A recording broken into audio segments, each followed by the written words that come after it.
Welcome back to the Bluechip Breakdown, Vols fans. I'm your host, Bull. In today's video, we'll be talking about the transfer portal for our football team. It is April the 30th, and it came and went very quickly. But what that means is the transfer portal is going to be closing tonight. So players that want to enter their name into the portal have got to get it done by tonight. A lot of times, with the people inside of the offices that the players have to kind of go to and say, hey, look, we want to get into the portal. They have up to 48 hours to get it done. And it sounds like everything is staying put at the time that we are recording this video. The insiders do not know or have not talked about any other players that are potentially going to be leaving us from Tennessee. We haven't added anyone yet, but there's still a chance that we could add someone after the portal closes. So we'll talk about the two players that we know for sure are leaving us, what it means to this team, and how I think the roster looks overall heading into summer and then heading into fall, what I think that the ceiling and floor is for this team. But please do us a really big favor. If you like our content, if you love this channel, make sure to like and subscribe. All right, so first and foremost, let's talk about the positions of need heading into spring and also throughout spring. Number one for me heading into spring was left guard. I think that we definitely addressed that position of need with Shamrod Umarov. Been very impressive. I would give him, about a solid B grade, anywhere from, I would say, an 80 to about an 85 to an 86. Saw him looking good not only with the first string, okay, which isn't our real first string, but going up against those studs, and we can kind of echo the same sentiments for all of our offensive line. Whenever they're blocking in the orange and white game, they're going up against SEC caliber players about 95% of the time. SEC caliber starters, I would say. And I would say anywhere, about 10 to 20% of the time, if you're in that first string, then you're going up against some guys that are going to be in the upper echelon of defensive line players. So he held his own, again, with any group that he got to go with, whether it's the first string, second string, all freshmen and younger players. He looked really good. So I think that we're fine there. But behind him, we've got Dane Davis, who's been that swing guy. Saw him start at right guard for us. I would give him anywhere from about a C plus to maybe a B minus with what I saw. Okay, so anywhere from about a 78 to about an 83 would be the grade that I would give him.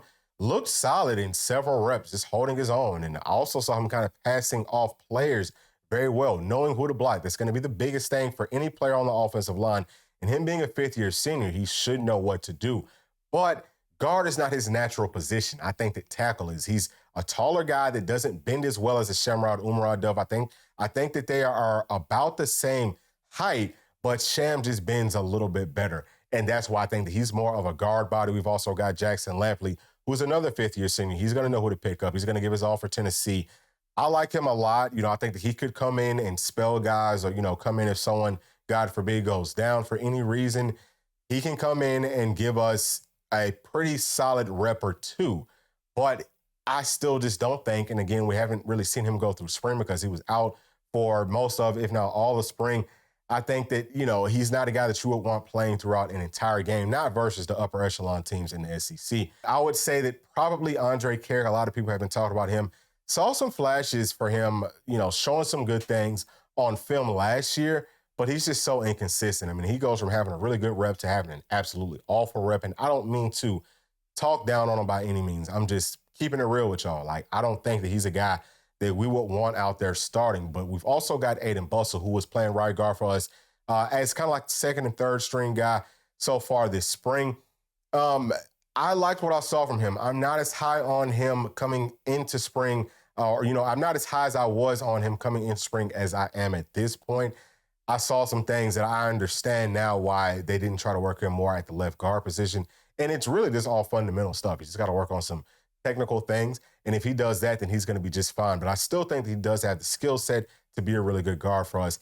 I just think that it's going to take him maybe throughout all of summer to see if he can progress into one of those bodies. But I would say that Aiden Bustle and Sham probably have the most upside at the left guard position. Again, we didn't really see Aiden do it at left guard. It was all at right guard. So can he slide over there to the other side is yet to be determined.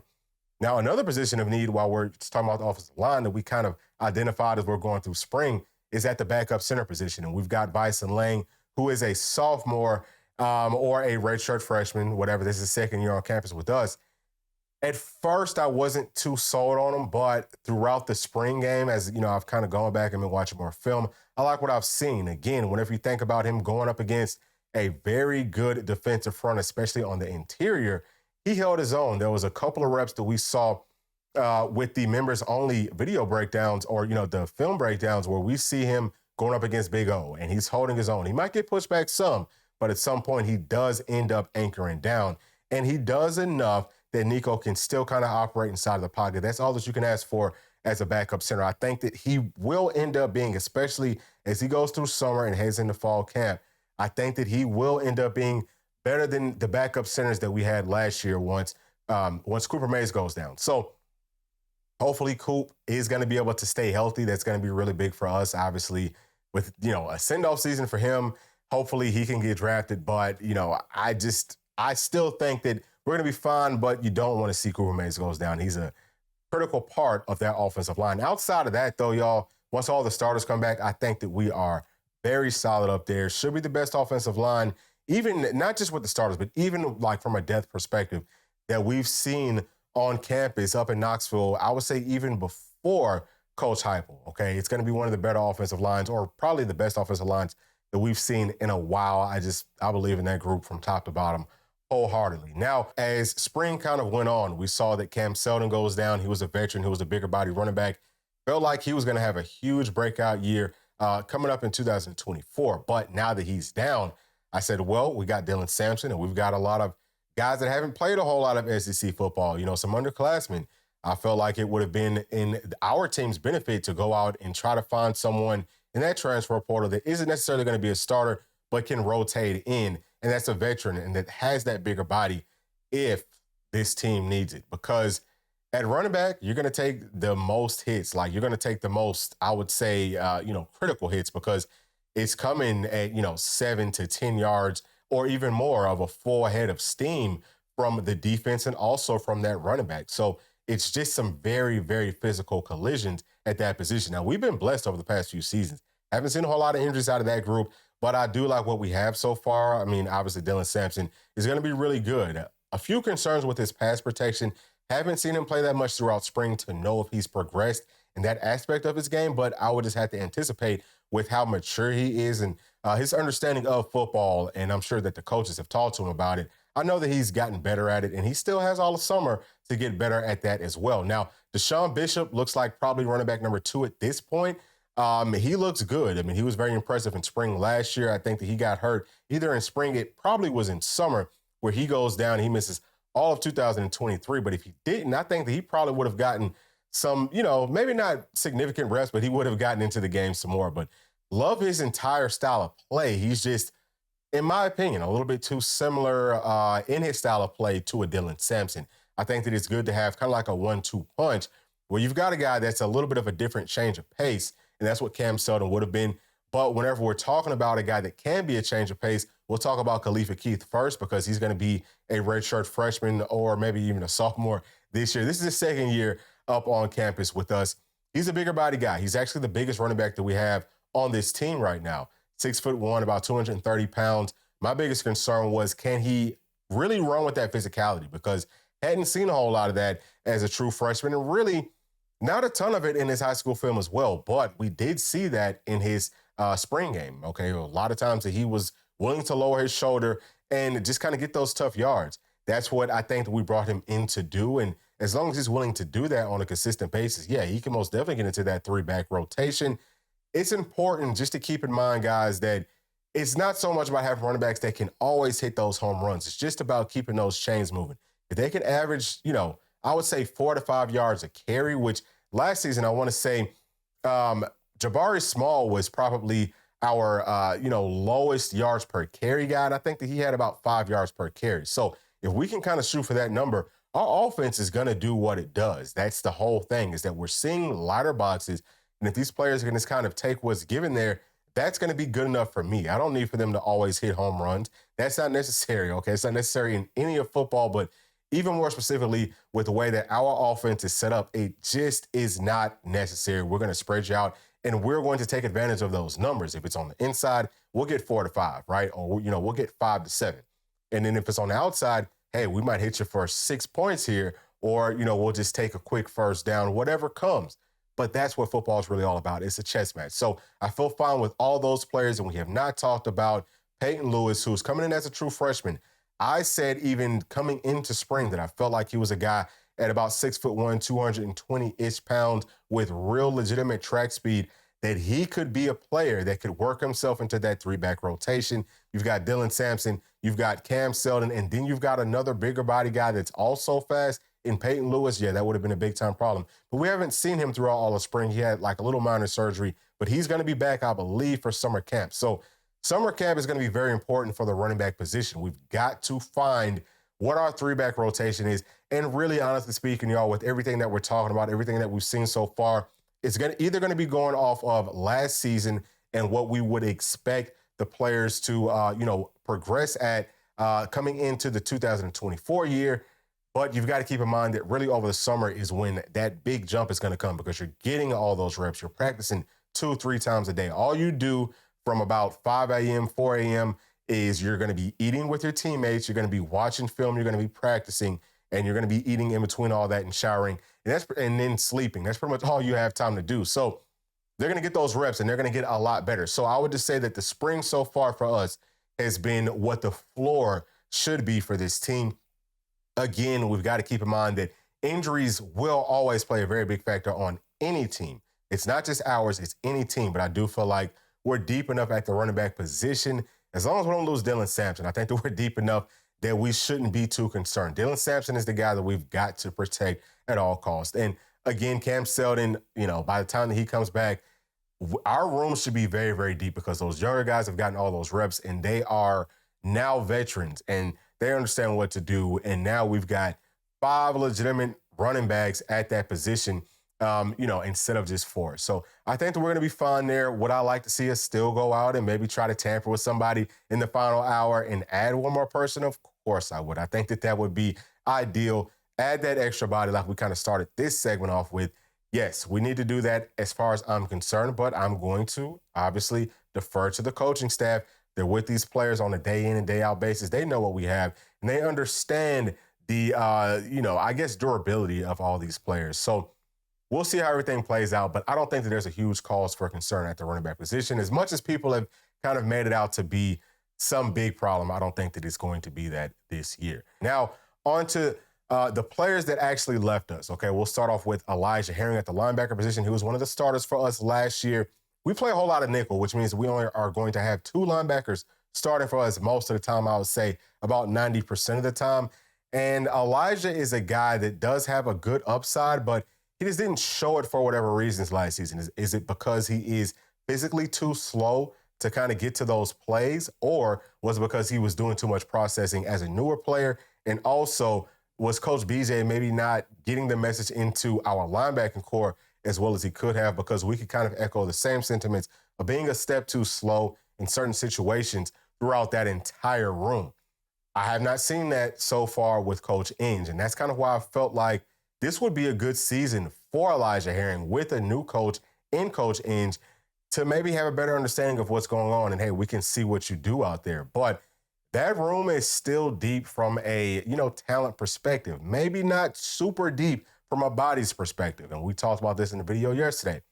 I would say that Keenan Pili, who is 25 years old, okay, he's at the window of the prime of his football career. He's played a whole lot of ball, okay? We saw what he did at BYU. We saw what he did last spring for us. And really, even in that first game, he looked good. I think that he's going to be an absolute and total stud at 6'3", 6'4", about 250 pounds. He can play inside of the box. He's sideline to sideline. He can get there, right? He can get to the outside. He can get outside of the numbers. If it's a wide receiver, quick screen, you're going to see him coming from the inside and making those plays. He's going to be able to identify it quickly as well, which will help him be a step faster. But he's also going to be very good in coverage. Again, understanding the game, understanding the sets, the down and distant, and just understanding football as a whole will help him understand what windows to kind of sink into based off of the coverage, help to get everyone in the, right positions. I feel fine with Keenan Pili as the starter. Again, had to hope that he stays healthy. And if he did stay healthy all of last season, Elijah Herring would have been a guy that just rotated in. But since Keenan Pili did go down last year, we saw some of the underclassmen, some of those true freshmen, get a big opportunity to play a lot with Arion Carter, who I think will end up being the starter right next to Keenan Pili at about 6'1". Last year, he was probably about 240 plus pounds. gained a little bit too much weight too quickly, a little bit of bad weight, and he was a step slow. Again, is that just because of the coaching and not being able to process things as quickly, or is it really just because he had gained too much weight? I think it's a good combination of both. But with him now looking like he's lost some weight, he looks a lot faster, even though we didn't really get to see him playing pads throughout all of spring. I'm watching him very closely because his buzz was as high as a guy like Eric Berry coming up on campus as a true freshman last year. I think that he's going to be phenomenal because he's, I would say 2 to 3 steps faster this year, but we had to see him do it in pads, right? So I do feel fine with that. And then I think behind Keenan Pili at the Mike position, but they're really kind of both Mikes and a nickel, is going to be Jeremiah Telander. He looked really good last season for us, played, most of the season. Once AC goes down, we see Jeremiah Telander getting a lot more reps. Very impressed with him. He's just a football player through and through. And he's another one that looks like he's lost some weight. Actually, I want to say in the Ball Club Confidential with Austin Price, we heard him talking about getting, cutting a little bit of weight so that he could get a couple of steps faster. That's going to be so beneficial because I cannot emphasize this enough. Linebackers inside of our system and pretty much every system from college to the NFL, you've got to be able to play in the open field out there in space. I think that Jeremiah Telander can do that at a very high level. So that's my top 3 at the linebacker position. But we've also got Caleb Perry, who's been up on campus for a while. He's an upperclassman now. He's about 6'4", 240 pounds. He moves well. He's a great athlete, but we didn't see that a whole lot last season. Again, like I said, to kind of start this whole thing off, with all the linebackers, you can say the exact same thing. We were a step too slow. With him, what I'm seeing is a little bit of a lack of willingness to get in on the physicality of the game. You just can't have that at linebacker, but he's looked a lot better this spring. So I trust in him. Edwin Spillman is a guy that we know wants to get in on the physicality. We heard Coach Inge talking about that. So he's going to be fine. Obviously, he just has to kind of like pick up the playbook. Shouldn't be too difficult. I would not imagine, but there is a lot for the players to process because playing at linebacker in this scheme, in this system, both of the linebackers need to know what the front's doing, what they're doing, and then what the back end is doing. So it all ties in together. But I think that, early on, yes, Edwin Spillman is going to get some reps for sure. And we can trust him to pick things up. He's a very intelligent player, and I think that he's going to be fine. We've also got Jalen Smith, who a lot of what we talked about with some of the guys that came in with his class in 2023, he's still kind of showing some of that, right? He's gained a little bit too much weight. He looks a step slow out in the open field. He's going to have to cut some weight from now to the start of the season and kind of get back to playing fast. I don't think that you have to be the biggest player to play at linebacker, not if you like to go out there and thump, and he likes to do it. Play more with your speed, Jalen Smith. Lose a little bit of weight and be a fast player for us, and you can most definitely work into that rotation. Now, we've also got Jordan Burns, who is going to be joining us on campus coming up here over the summer as a true freshman. We actually said that he was, about on the same level as a guy like Edwin Spillman. So we'll see how true that is once he does get on campus, but I think that he could help us out as well. So at the linebacker position, losing a guy like Elijah Herring, does it hurt you some? Sure it does, right? I mean, you want to have as much depth as possible. Is it an absolute game changer? Does it crush our team at the linebacker position? I don't think so. Now, on to the next player that we did lose in the portal, and that is going to be Christian Conyer. And Christian Conyer plays cornerback for us. We talked about him some in the video yesterday. He's a guy that's a little bit longer. It sounds like he wanted some more playing time. Maybe the staff told him, hey, we've got, 3-4 guys ahead of you. And, he just said, well, I'm going to try to go somewhere else and have some better opportunity to get some real playing time. I think that we're okay right there because someone that I didn't mention in yesterday's video is Marcus Gorey Jr., who has looked pretty solid as a true freshman. Now, again, he is just a true freshman. Do you trust him that much to throw him out there? Well, I would try to throw him out there as early as possible just to get that depth ready for later on in the season. We don't know if Coach Martinez is going to do that. He hasn't really shown that he's very willing to throw those younger players out there that often. And I don't think that it's really necessary. I mean, I would, again, I would do it, but I don't know if it's necessary just because at cornerback, you usually only rotate, I would say about 4 guys, but we also have Boo Carter, okay? We're going to have Caleb Beasley once he does come back as well. We still have Jalen McMurray. We've got several players, right? Christian Harrison is a guy that we can throw in there at cornerback. We don't know when Christian Charles is going to be back, but he can also play corner. I believe that's where he started off at. So we've got some bodies that we can throw in there, and we're probably only going to be rotating, 4 to 5 guys. And unless we have someone go down, it's not going to be a big problem for us. But yeah, I mean, I would have loved to have retained Christian Conyer, but we don't know if that's going to happen or not. So at this point, like we just kind of talked about, the transfer portal is going to be closing tonight as far as the players that can enter in. But I think, I don't know exactly what that window is to be able to go out and, still target some players. And I don't know when they have to be enrolled in school. I guess you would probably have until the season starts. Ideally, you want to do it before summer starts. So like before summer classes, you would probably want to start that, which is in June at some point. So we still have plenty of time to go out and target someone else if we need to. I would still say, again, maybe running back would be where you would want to do that at. That would probably be it for me anyway. But outside of that, I feel very good with every other position on this team. I think that we're deep. I think that we're fast. I think that we're physical. I think that we've got a great mix of some veterans and some young talent, some young, hungry talent. And that young, hungry talent is pushing those veterans to play even harder, to stay on top of their game. And just the culture overall has been great at the University of Tennessee. And that's why we've been able to retain so many players. And I still think that this roster is championship caliber. So we'll see how things kind of progress throughout summer and heading into fall camp. But that's it for this video. Thank y'all for sticking all the way to the end. Please make sure to like, subscribe, hit that notification bell, share with your friends, family, and other volunteer fans. Leave your thoughts down in the comments section below, and we'll see y'all in the next one. Thanks. Peace.